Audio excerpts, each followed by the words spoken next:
여러분, 신앙의 최고의 절정은 예수님을 닮는 것입니다. 그러니까 예수님 닮았다는 얘기가 가장 복된 이야기인 줄로 우리는 그렇게 깨달아야 되는 거죠. 예수님의 닮는다는 것은 뭘 얘기합니까? 예수님의 성품을 닮는다는 얘기입니다. 그럼 예수님의 성품 중에서 가장 기본적인 성품이 뭘까요? 온유와 겸손입니다.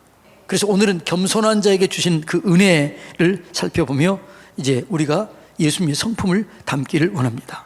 첫째는 겸손한 자에게 은혜를 베푸시고 그 사람을 존귀하게 하십니다.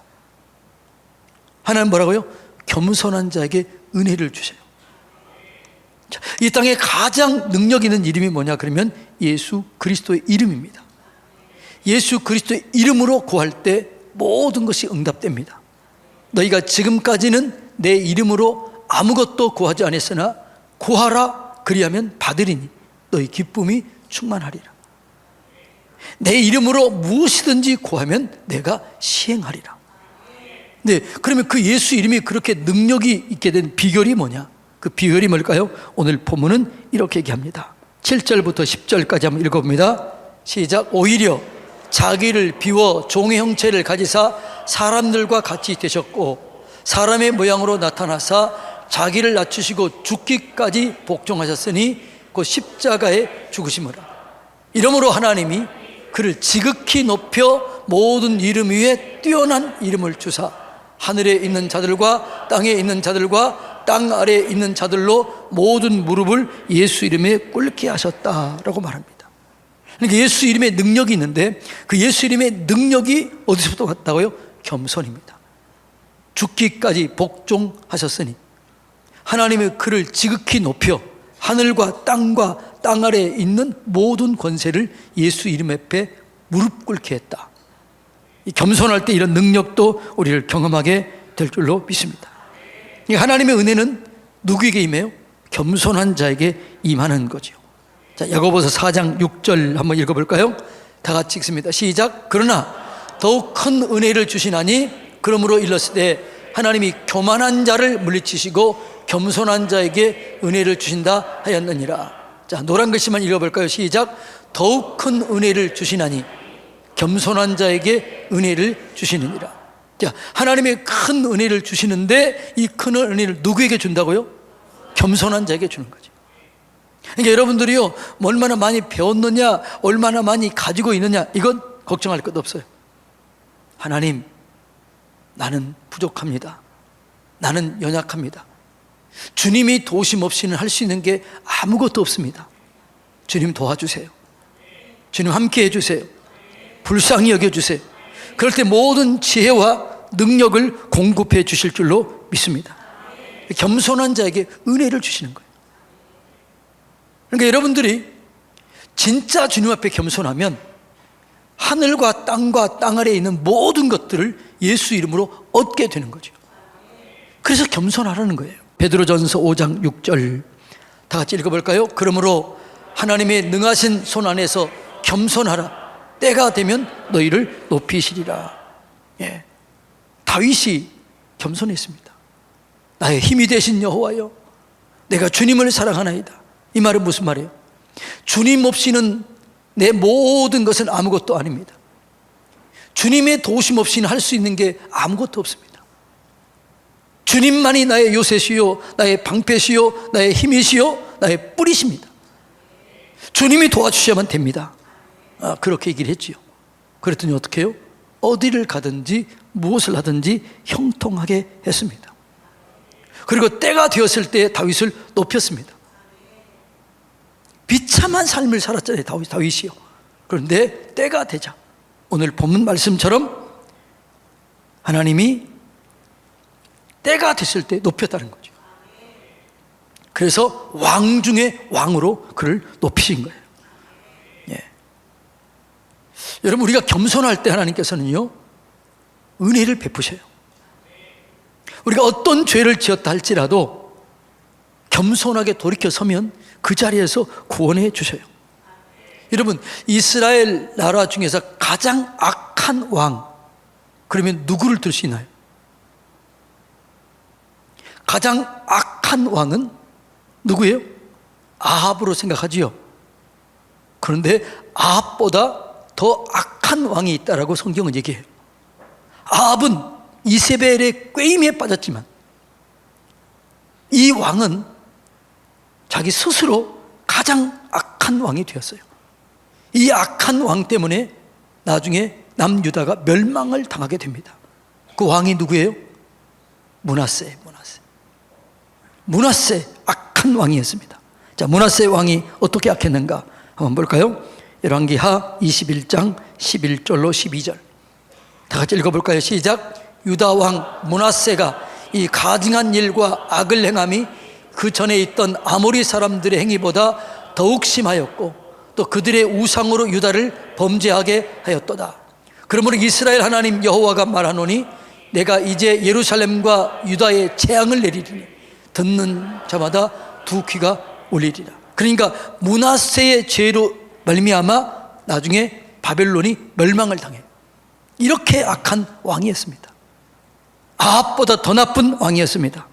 그런데 놀랍게도요, 이 므낫세가 회개하고 겸손하게 돌이키자 하나님이 어떻게 해요? 그를 긍휼히 여기셔요.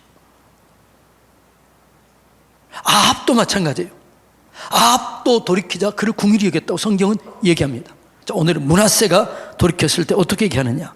역대하 33장 12절로 13절 다 같이 읽어볼까요?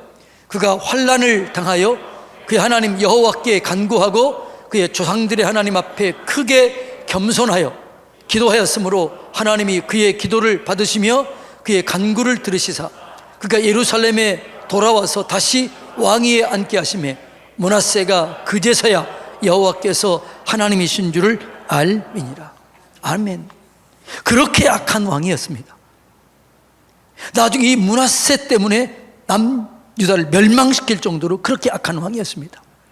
그런데 그가 회개하고 겸손히 돌이켰을 때 하나님께서 어떻게 해요? 그걸 복귀시켜 줍니다. 그래서 여러분은 우리의 가장 큰 힘, 가장 큰 은혜를 공급받는 비결은 뭐냐? 그러면 겸손한 거예요. 여러분, 이런 사람을 조심하시기 바랍니다. 자기만 옳다고 하는 사람이 있어요. 내 말만 들어 하는 사람이 있어요. 그것이 성도이든 그것이 목사이든 어떤 사람이든 경계해야 될 줄로 믿습니다.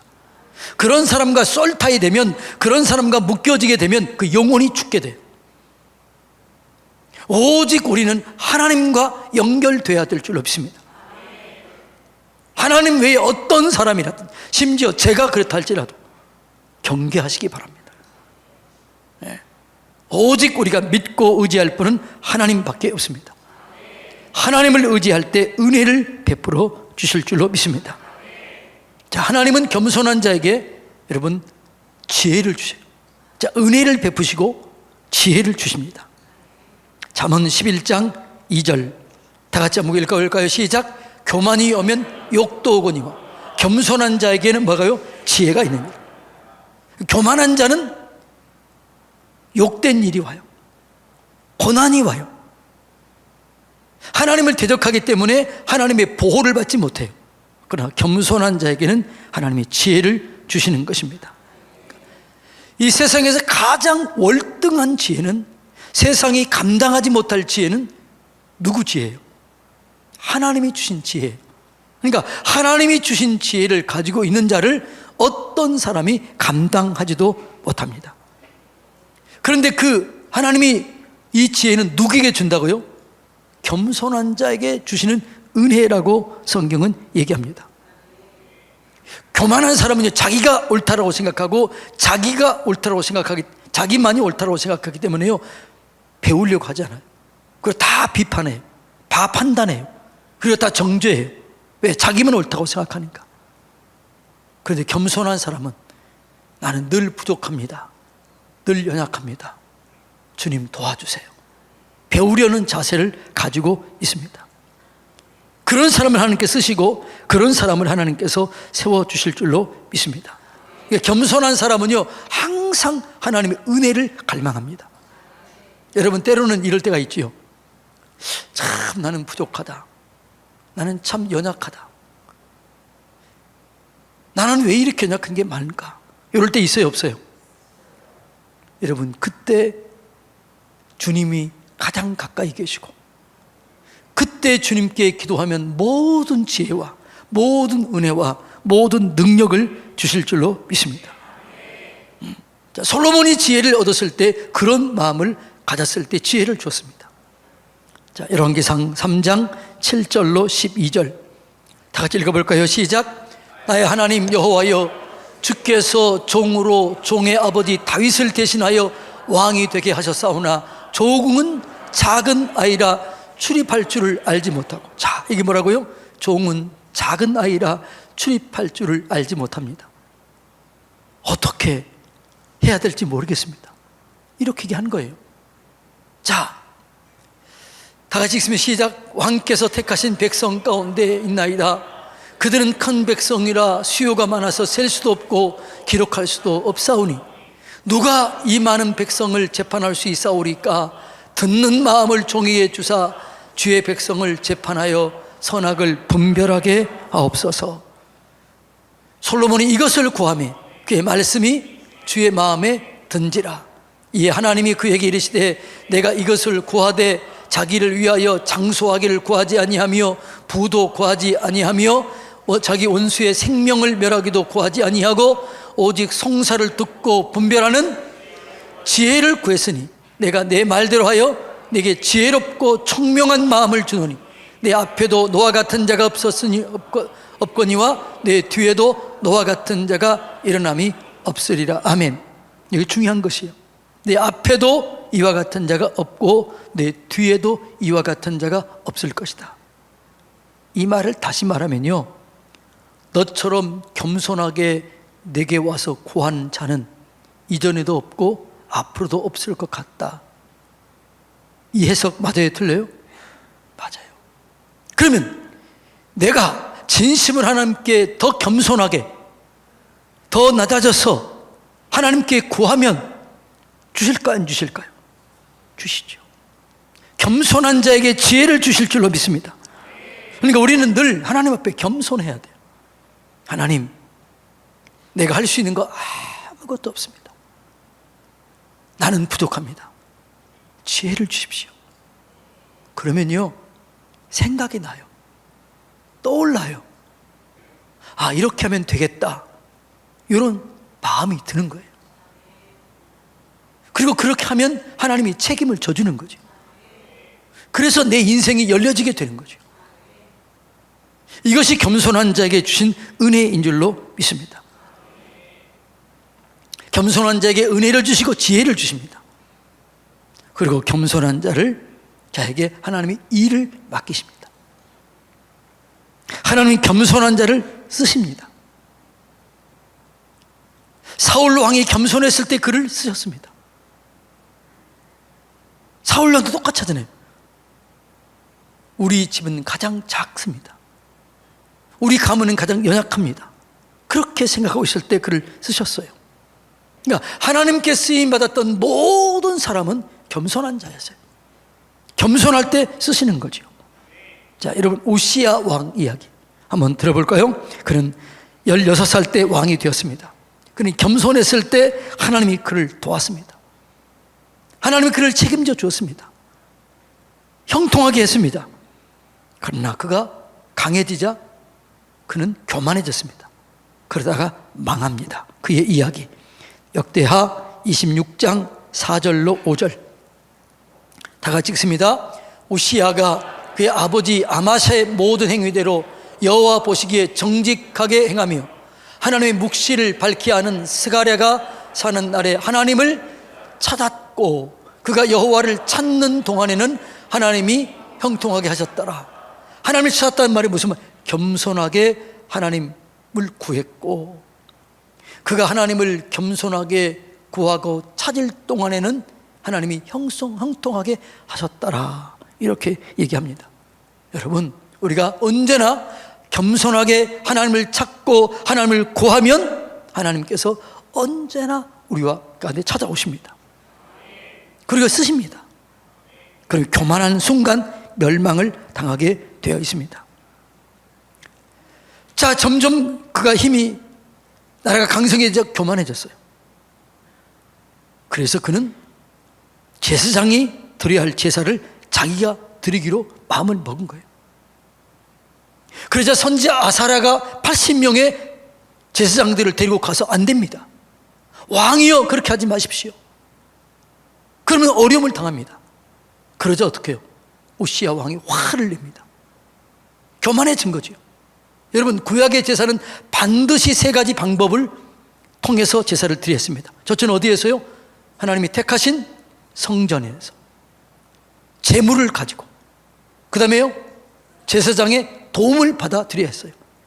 그런데 우시야 왕이 교만해지면서 강해지면서 무시한 거죠.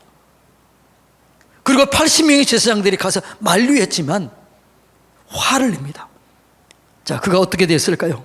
우시야가 왕이 죽는 날까지 나병 환자가 되었고, 나병 환자가 됨에 여호와의 전에서 끊어져 별궁에 살았으므로 그의 아들 요담이 왕궁을 관리하며 백성을 다스렸더라. 나중에 그는 열왕의 무덤에 들어가지도 못해. 그렇게 멸망당했다라고 성경은 얘기하고 있습니다. 하나님은 겸손한 자를 쓰시지만 교만한 자를 내치십니다. 그래서 가장 큰 축복이 뭐예요? 겸손입니다. 가장 큰 능력이 뭐예요? 겸손입니다. 여러분도 누구보다 더 잘 되기를 원합니까? 그러면 겸손하면 하나님이 모든 것을 도와주시고 책임져 주실 줄로 믿습니다. 그러니까 가장 귀한 일을 할 사람이 누군가요? 겸손한 사람입니다. 겸손함으로 귀하게 쓰임받게 되기를 주님의 이름으로 축복합니다. 역대하 7장 14절 다 같이 읽어볼까요? 시작. 내 이름으로 일컫는 내 백성이 그들의 악한 길에서 떠나 스스로 낮추고 기도하여 내 얼굴을 찾으면 내가 하늘에서 듣고 그들의 죄를 사하고 그들의 땅을 고칠지라. 자, 그냥 띄워주세요. 내 이름으로 일컫는 내 백성이 그들의 악한 길에서 떠나 스스로 낮추고, 스스로 뭐라고요? 낮추고 겸손하여 기도하여 내 얼굴을 찾으면 내가 하늘에서 듣고 그들의 죄를 사시며 이 땅을 고칠지라. 우리 장로님도 오늘 나라가 어렵다는 기도를 드렸습니다. 진짜 나라가 어렵습니다. 이 어려운 때에 우리 지도자가 선택해야 될 가장 중요한 것은 겸손하게 무릎을 꿇는 것입니다. 우리가 기도해야 할 가장 중요한 기도의 제목은 대통령을 비롯한 지도자들이 겸손해지는 것입니다. 겸손해질 때 하나님께서 이 나라를 지켜주시고 보호해 주실 줄로 믿습니다. 나는 지도자가 아니더라도 이 땅에 있는 주의 종들만이라도 겸손해지면 하나님이 이 땅을 고쳐주실 줄로 믿습니다. 이사야서 57장 15절 다 같이 읽습니다. 지극히 존귀하며 영원히 거하시며 거룩하다 이름하는 자가 이와 같이 말씀하시되 내가 높고 거룩한 곳에 있으며 또한 통회하고 마음이 겸손한 자와 함께 있나니 이는 겸손한 자의 영을 소생시키며 통회하는 자의 마음을 소생시키려 함이라. 겸손한 자를 소생시키며 회개한 자를 소생시킨다는 거죠. 그래서 그를 쓰셔요. 여러분이 힘들고 어렵다면 겸손을 선택하시기를 바랍니다. 하나님이 그때 여러분을 써주실 줄로 믿습니다. 여러분, 겸손한 자가 누리는 축복이 뭐냐 그러면 하나님이 찾아오는 거예요. 하나님이 동행해 주는 거죠. 그게 축복입니다. 이 하나님의 동행의 축복을 누렸던 자가 누굴까요? 요셉입니다. 요셉이 그렇게 형통할 수 있었던 비결이 뭐지요? 하나님이 그와 함께 하셨더라. 하나님이 그를 찾아오셨더라. 이게 요셉의 형통의 비결입니다. 자, 창세기 39장 3절로 5절 다 같이 읽습니다. 그의 주인이 여호와께서 그와 함께 하심을 보며, 이게 뭐라고요? 동행이에요. 또 여호와께서 그의 범사에 형통하게 하심을 보았더라. 여호와께서 그와 함께 하셨다. 여호와께서 함께 하시면 그 다음에요 그의 범사에 형통하게 하셨다는 거죠. 자, 여호와 하나님이 함께 하시면 범사가 형통하게 될 줄로 믿습니다. 그런데 하나님은 누구와 함께 하신다고요? 겸손한 자와 함께 하시는 거죠. 그래서 겸손한 자는요, 범사에 형통하게 되어 있어요. 자, 4절을 읽어볼까요? 요셉이 그의 주인에게 은혜를 입어 섬기며 그가 요셉을 가정총무로 삼고 자기 소유를 다 그의 손에 위탁하니 그가 요셉에게 자기의 집과 그의 모든 소유물을 주관하게 한 때부터 여호와께서 요셉을 위하여 그 애굽 사람의 집에 복을 내리심으로 여호와의 복이 그의 집과 밭에 있는 모든 소유에 미친지라. 요셉이 겸손했을 때 하나님이 그와 함께 하셨습니다. 함께하는 요셉이 모든 만지는 것마다 하는 것마다 형통하게 되었습니다. 그러니까 겸손은 형통을 가져오는 거죠. 겸손은 여호와의 동행을 가져오게 되고 동행 가운데 형통을 가져오게 되는 거죠. 자, 39장 21절로 23절 다 같이 읽습니다. 시작. 여호와께서 요셉과 함께 하시고 동행했다는 거죠. 함께 하시고 그에게 인자를 더하사 간수장에게 은혜를 받게 하셨다. 시작. 여호와께서 요셉과 함께 하시고 은혜를 받게 하셨다는 거죠. 그러니까 이걸 이렇게 하는 겁니다. 요셉이 하나님께 겸손했을 때 하나님이 요셉과 함께 하셨고 하나님이 함께 하심으로 요셉에게 하나님의 은혜가 머물렀다, 이런 얘기입니다. 자, 그 다음에 읽습니다. 간수장이 꼭중 제수를 다 요셉의 손에 맡김으로 그의 재반 사물을 요셉이 처리하고 간수장은 그의 손에 맡긴 것을 무엇이든지 살펴보지 아니하였으니 이는 여호와께서 요셉과 함께 하심이라.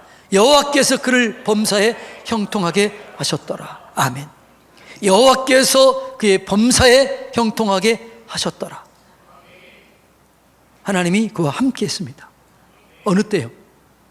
하나님을 그는 찾고 구했습니다. 겸손했습니다. 겸손할 때 하나님이 함께 하실 줄로 믿습니다. 하나님이 겸손한 자에게 찾아오시는 거예요. 하나님이 찾아오는 게 부흥입니다. 하나님이 교회에 찾아오면 교회에 부흥이 일어납니다. 하나님이 여러분 가정에 찾아오면 가정이 변화됩니다. 하나님이 여러분의 심령 속에 찾아오면 내 삶 속에 기쁨과 즐거움이 일어나게 되는 것입니다. 겸손한 자에게 생명의 은혜를 주십니다. 겸손한 자와 함께 하십니다. 예수님의 겸손은 뭐라고요? 자기를 낮추시고 죽기까지 복종하신 거예요. 겸손이 뭐냐? 하나님이 나의 주인이십니다. 하나님이 나의 주님이십니다. 나는 주님 없이는 할 수 있는 게 아무것도 없습니다. 주여 도와주세요. 불쌍히 여겨주세요. 이것이 겸손이에요. 이것이 예수님의 성품입니다. 이 예수님을 닮아갈 때 하나님께서 은혜를 베풀어 주시는 거죠. 겸손한 자에게 뭐예요? 은혜를 베풀어 주십니다. 그 다음에 뭐예요? 지혜를 주십니다. 하나님이 일을 맡기십니다. 그리고 하나님은 어떻게 해요? 부흥을 주십니다. 축복을 주십니다. 이게 겸손한 자에게 주시는 축복입니다. 여러분, 힘들고 어렵습니까? 여러분이 부족하다고 느낍니까? 감사하시기 바랍니다. 약한 자를 들어 강한 자를 부끄럽게 하십니다. 주님, 나는 부족합니다. 나는 연약합니다. 내 힘으로 할 수 있는 게 아무것도 없습니다. 주여 도와주십시오. 이런 마음을 가지고 주님께 구할 때 하나님께서 여러분을 보장된 축복의 길, 열려지는 길로 여러분을 인도하실 줄로 믿습니다. 그 은혜를 누리시기를 축복합니다.